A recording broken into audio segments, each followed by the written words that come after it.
Canadian people are known for a few things. They're known for being overly polite, always putting the needs of others before themselves, and always apologizing first. That wasn't always the case, though. During World War I and World War II, the Canadians made landfall in Europe. Then things got interesting. Things you wouldn't expect your average Canadian to do. These guys did. Against overwhelming odds. These boys went in there and sometimes got their asses handed to them on a silver platter. But other times took the battlefield by storm and they captured objectives that no one else was able to capture. 3, 4, 5 times the same battle would repeat itself and nothing would change. Then you'd send in the Canadians. Things would start changing. Sometimes, not always, for the better.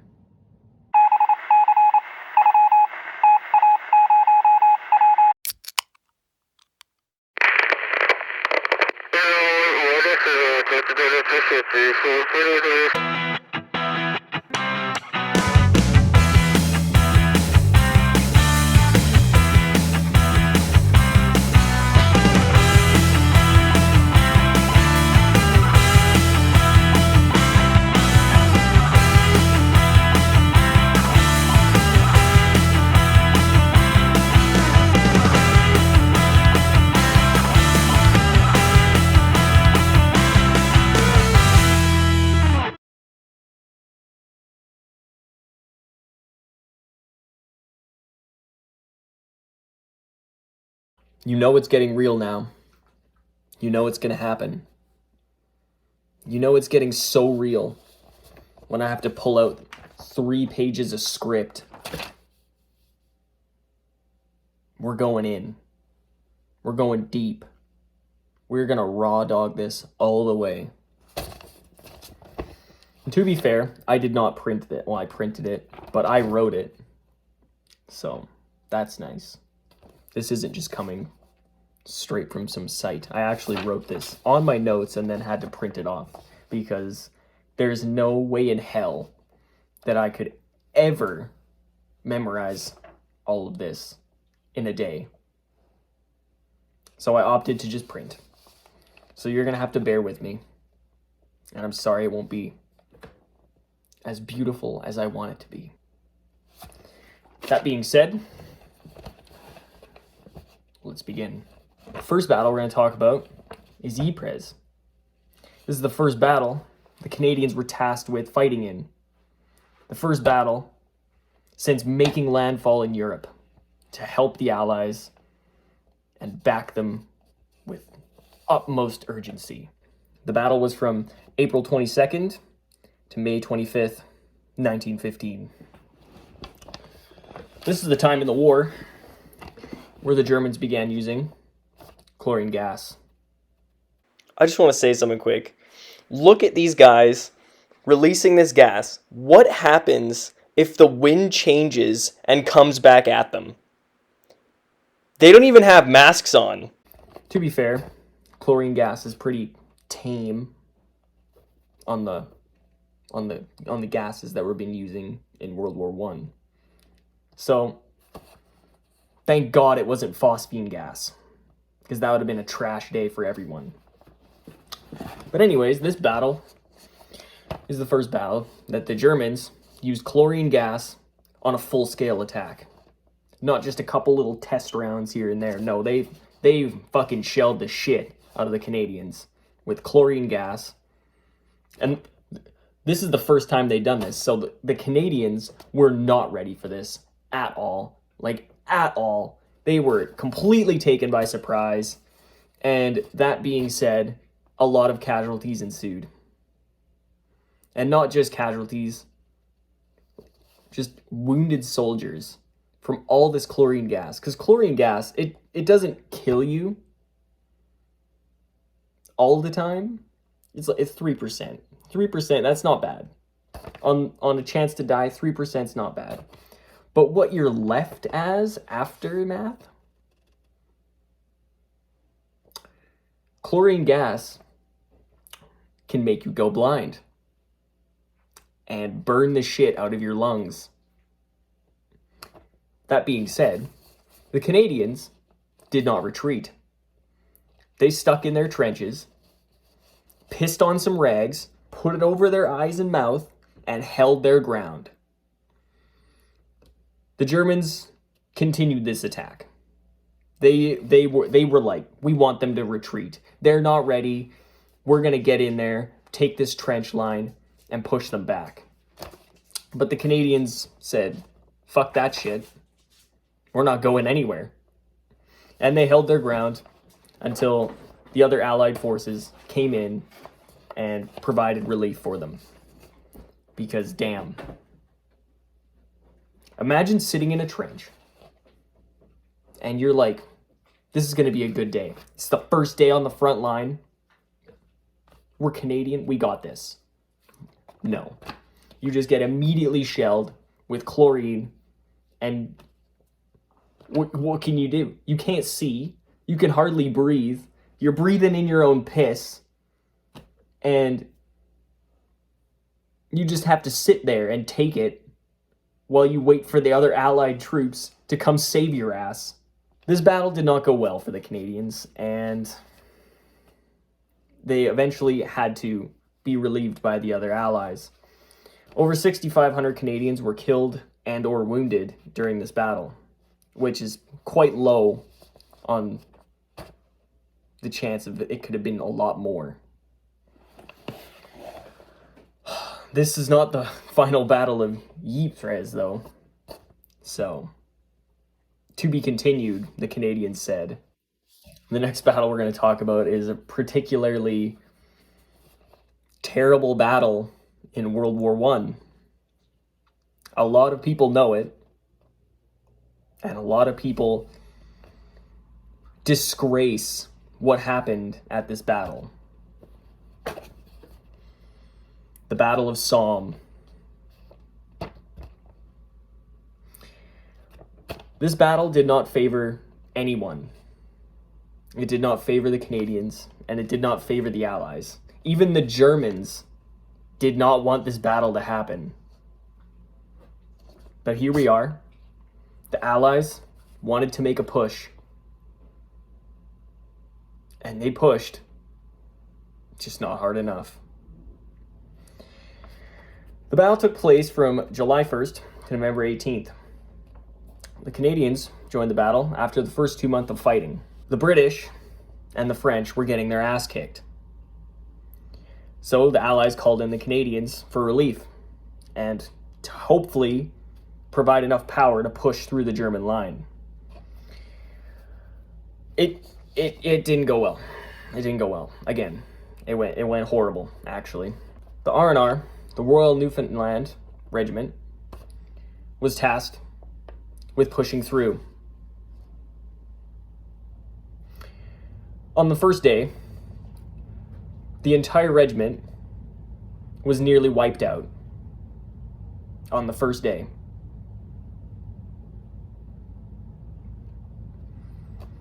Over 57,000 British and Canadian troops were killed on the first day.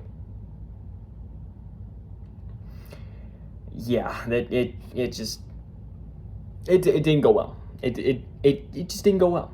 They weren't ready, and it just didn't go well. Despite that, the battle continued for months, with the Allies gaining some ground, but the relentless Germans would not let them break through. They got pushed back a little, but they would not break their line, and they held strong, and the Allies, after taking some ground, unfortunately had to retreat and give up the ground that they had fought so hard and taken so many casualties for. This battle it's widely disputed on whether it should have even happened. There is one silver lining that came from this battle. This was the first battle the British used something that changed the face of warfare forever. They brought in the tank. Now, this was the first battle that it was used in. It didn't do a whole lot for the Allies, but using the tank this early allowed them to learn much needed military strategics in using tanks. It also allowed them to work on their creeping barrage tactics. So it wasn't totally a huge loss. I mean, it was bad. It was bad. It wasn't good. But at least you learned some information at the cost of thousands of lives. I don't know. Personally, maybe I would have called it off after the first day. And you'd be like, we'll come back to that later. This was the worst battle in World War I for the Canadians. It was the worst battle. It was so crippling to morale after seeing their entire regiment get almost wiped out on the first day. That's just, you can't have the morale to charge at that line again the same way you did the first time. Day 2 of filming. This is a lot of work. This is a lot of work. But we're getting there. The next battle we're going to talk about is the Battle of Vimy Ridge. Finally, the Canadians get to prove that they are just unrelenting fucking units. The Battle of Vimy Ridge took place from April 9th to April 12th of 1917. The objective was to capture Vimy Ridge from the Germans. The British, the French, all the Allies have been relentlessly trying to take this ridge from the Germans. But the Germans were putting up one hell of a fight and would not go down without one. So the Allies called in the Canadians to come in and get some shit done. And that's just what they did. The Canadians took the ridge in 4 days, and that finally put an end to the tough German resistance. This was a major blow to the Germans, and this loss was not expected. This caused the Germans to pool resources and pull back and not counterattack the Canadians who have just taken the ridge. This gave time for the Allies to set up, get defenses ready, and fortify their new line facing the Germans. This was a crucial strategic area for the Allies to take, and ultimately set the Germans back years because they could not retake the ridge. This was a massive win for the Allies, and a massive win for the Canadians.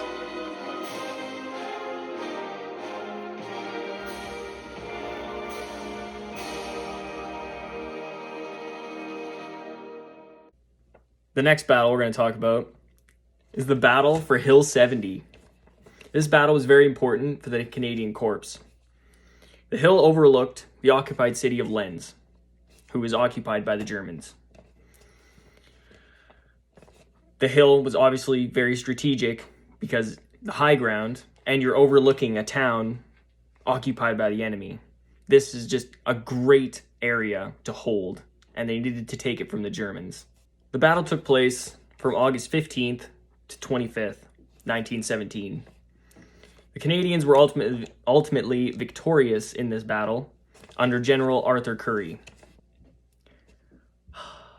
The Battle of Passchendaele, or the Third Battle of Ypres. Yes, the Canadians were back for more, and they were hungry for it. The battle took place from July 30th to November 10th, 1917. Excuse me. This was a strategic foothold that the Allies desperately wanted to capture and have been trying 4 other times to capture this with nothing really happening. But this area was extremely difficult to capture, favoring the Germans because they surrounded the Allies on 3 sides like a horseshoe, and this allowed the Germans to completely destroy any Allied movement in that area. It's like shooting fish in a barrel. But this didn't stop the Allies for a 5th time to take these Germans out and take the line. They charged in and captured the strategic ridge. And that was it. It took them 4 months just to take this ridge, but it didn't affect Germans at all. The Germans just moved back, held the line, and did not allow a breakthrough. The Allies have been fighting for years to take this. They finally get it, and it was for absolutely nothing. It is estimated that over 900,000 Allied soldiers had died in these 5 engagements on the battlefield. The lines never changed during these battles, and it really makes you think if it's all worth it. Personally, I mean, I get it. You want to go in there, prove you can take it.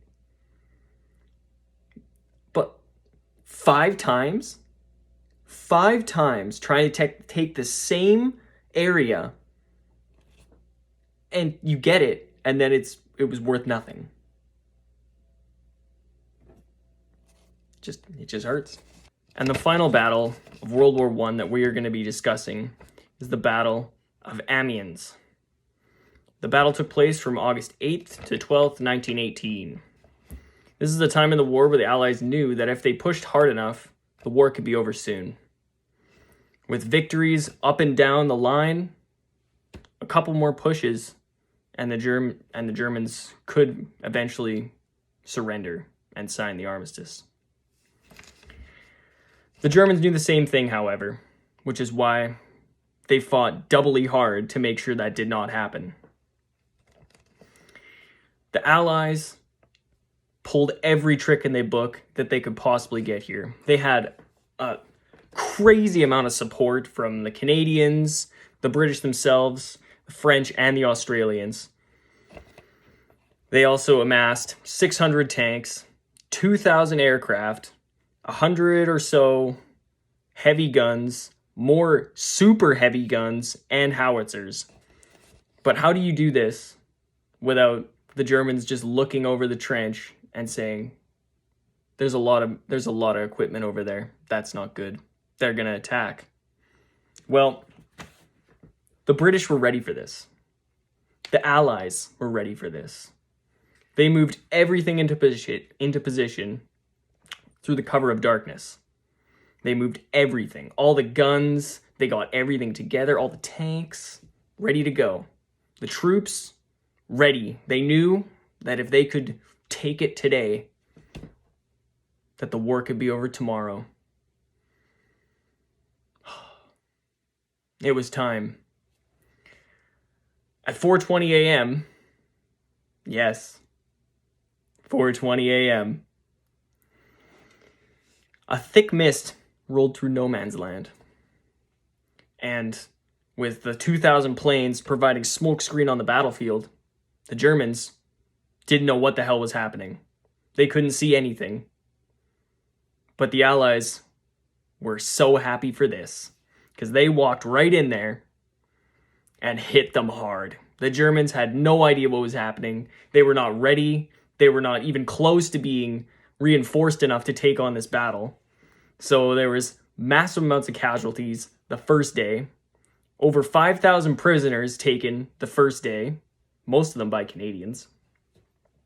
The Allies' losses were still substantial, but not as bad as it would have been if the Germans could have reinforced if they saw the Allies converging and getting ready. So that was major big brain. The battle continued for a few more days, with Germans taking heavy casualties and even more of them getting captured. They decided to retreat. But the Allies did not stop there.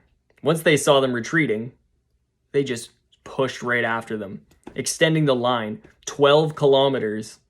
This was a huge victory for the Allies, an absolute crushing blow to the Germans, And very much a part of this battle is why they signed the armistice in November of 1918. That is exactly why. This battle was crippling to them. They took such heavy losses. Morale was at an all-time low, and this just put it over the edge. There was a few more battles after this, but nothing as substantial as this one. This one took the cake, and it was a huge crowning achievement for the Canadian Army. Many soldiers got the Victoria Cross. I think over 3,000 of them got military awards for bravery and heroics. This was a huge battle. And it was over in 4 days. Like that's crazy. Decisive victory. Let's go. I'm just going to touch on one more thing in World War I that is a huge Canadian victory. A Canadian killed the Red Baron, also known as Manfred von Richthofen, was killed by Roy Brown.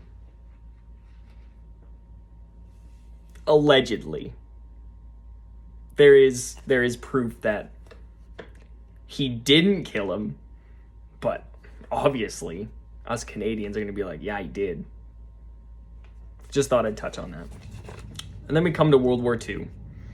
Unlike the First World War, this war for the Canadians was very different, despite only being 2 decades apart, just over 2 decades. When Great Britain declared war on Germany, Canada wasn't automatically associated with Great Britain anymore. So Canada had to declare war on Germany on their own, and this motion clarified that Canada was no longer Britain's puppet, that we had our own voice and our own choices, which was a huge achievement for Canada because obviously we don't want to be someone's pawn or anything like that. We want to be seen as our own country with our own political views and own rights. The first battle we're going to talk about is the Battle of the Atlantic. This battle lasted the entire war because the German U-boats were wreaking absolute mayhem on the British supply lines to Canada and to America. Canada began a massive shipbuilding effort, but they couldn't build them fast enough right now because they were getting sunk by the German U-boats. So they started building ships called corvettes. They were about half the size of a destroyer with only one gun and depth charges. Their job was to accompany these supply ships carrying cargo to England and then back again to Canada to resupply and go back to England again. These convoys also received aerial protection from the RAF and are credited with sinking 19 German U-boats. Also, the RCAF crews flying British planes accounted for more than 200 U-boat kills. The Allies were losing the battle horribly because they couldn't trace the U-boats. They would just shoot blind into the ocean and hope they hit it. That was all they could do. They had no idea. They couldn't see the sub because it was submerged. And then the Allies broke the Enigma code. And then they could hear where the Germans were moving and where they were going to strike next. That critically impacted all of the German U-boats because the Allies could easily trace their movements and either avoid them or intercept them. The Battle of Britain. The Battle of Britain was a critical battle in the war. Losing this battle would have allowed the Germans to enact Operation Sea Lion and make landfall on English soil. Losing this battle would have been pretty much the end for Britain in this war. It would have allowed stepping stones for Germany to make landfall, take key port cities, and then cut off the supply line completely from Canada and the US. And that would have been the end. So obviously this battle was very important for the British and the Allies to win. The battle was from July 10th to the 31st. Pretty much a whole month of just fighting in the sky, because this is all planes. A couple ships on the ground shooting up into the sky. But It was mostly just air. The RAF was outmatched by the German planes. The German planes were faster, and they packed better guns, and they could maneuver with ease. The Germans somehow lost this battle, though, due to poor strategic tactics and just not killing enough RAF pilots. This was a huge victory for the RAF and the Allies in whole, because this wasn't just British planes. These were Canadians in there, Australians in there. Everyone under the British flag was in there. So winning this battle was absolutely crucial. And they pulled it off. They pulled it off. This gave Churchill some time to breathe and to hunker down and get air superiority back in Britain's favor. The next battle we're going to talk about is the Battle of Ortona. This was in Italy. A very important battle for the Canadians. This was the first battle that they are making on land in Europe, trying to get a foothold in Italy. The Battle of Ortona took place in December of 1943. The month-long battle was filled with constant fighting, but the Canadians had pushed through and entered the town. The fighting continued in the streets, and the Canadians were not expecting this. The Canadians received no training in urban fighting at all. This led to a deal of many casualties, resulting in the Canadians getting cut down by German machine guns in the streets. So instead of staying in the streets, they went the more proactive idea. They began going into buildings, cutting down the buildings using explosives, because most of the buildings were adjoined to other buildings. They would blow a hole in the center of the building and then fight the Germans in that same building. And we come to quite possibly, you know what? It's not even quite possibly. It is the greatest invasion of all time. D-Day. The landings took place in June 6th, 1944. The Canadians landed at Juno Beach and met heavy German resistance. Through the fight, led by great heroics and great military strategy, the Canadians took the beach on the first day. But the Canadians weren't only on the beach. Some parachuted deeper inland, and those also met their strategic objectives. Other Canadians were also in warships in the English Channel, providing bombardment onto the German beaches. But we also had the boys in the air, and there was always a fight in the air. And they did well to repel the German Air Force from absolutely wrecking the boys on the beach. We don't want that. The landings were a resounding success across all of Normandy.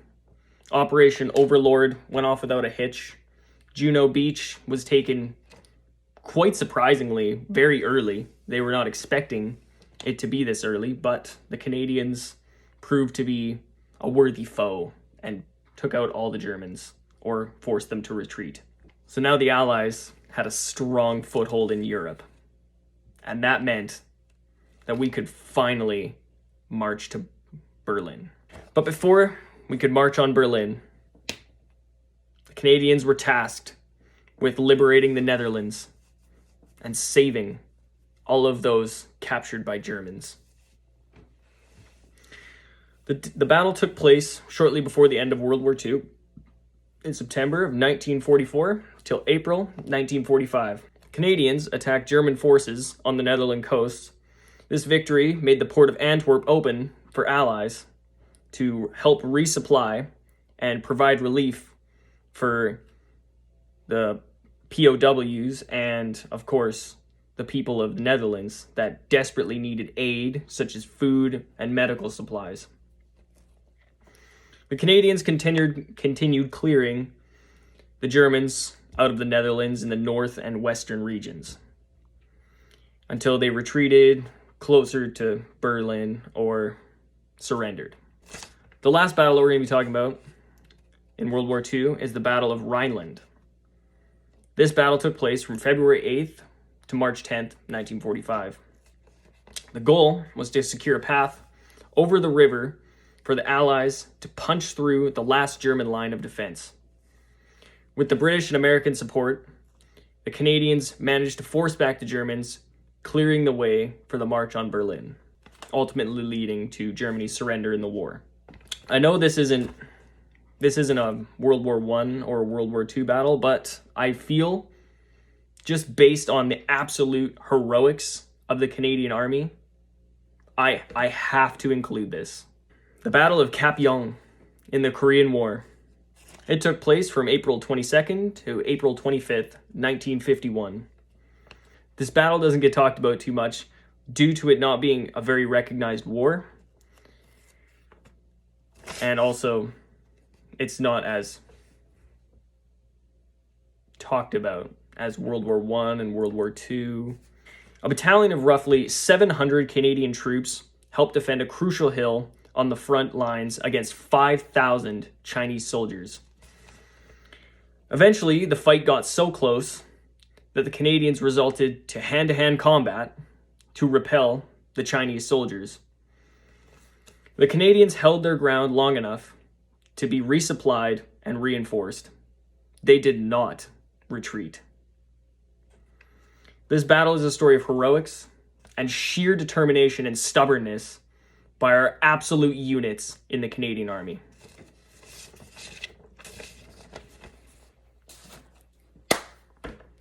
Finally, that was a lot of reading and spanning 2 days. I do want to talk about some other things that aren't related really to the battles, but I just think they're a little cheeky, but also just fun facts. During World War I, Canadian troops would sometimes exchange in trades with the Germans from their trenches. They never got out of their trenches, but they would exchange in trades, such as throwing a can of corned beef over to the German trench, and then the Germans would throw back something that they agreed on. This happened a few times, and then the Canadians got a little smart, a little too smart. So they would throw their can of corned beef over to the German trench, and the Germans would be like, "Oh my God, a corned beef, I'm so happy." And they would catch it and they'd be like, "Nice, throw another one over." So the cheeky fucking Canadians would pull the pin on a grenade and throw that over, and the Germans would catch it and be like, "Oh shit," and then blow up.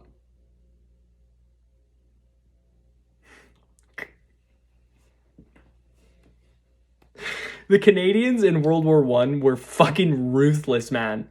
They were absolutely ruthless.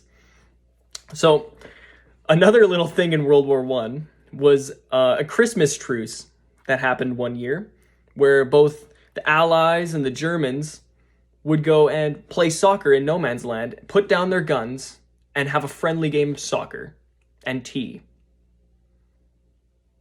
One year, when the Canadians were occupying a trench, the Germans, on Christmas Day, said, "Oi, Canadians, let's have a friendly match of football and drink some tea." And the Germans got up from their trench and peeked their heads over to see if the Canadians were coming. 2 of them were shot and killed immediately after raising over the trench to come and see the Canadians. Like, what the fuck? That's so ruthless. Another thing, in World War I, the Canadians were very, very ruthless when it came to prisoners of war, including just straight up shooting prisoners or beating the absolute shit out of them. The Canadians were so feared by the Germans that they would just avoid the Western Front.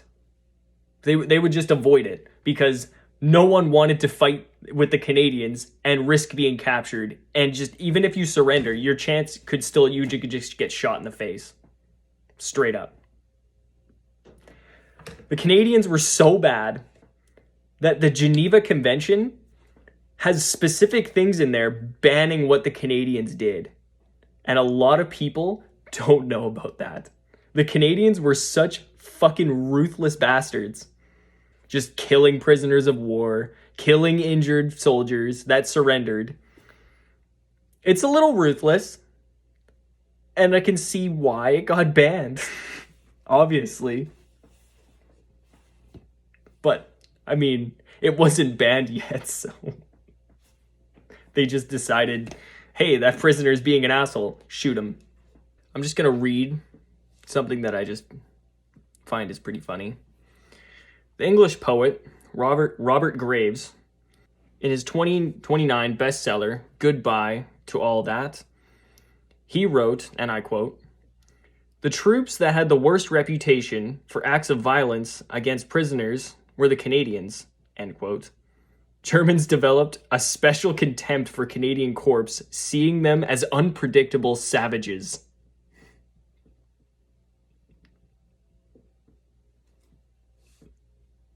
That's just hilarious. Because you think about Canadians, and you do not, that's the last thing you think about now, is that we're unpredictable savages. That is just insane. I love it.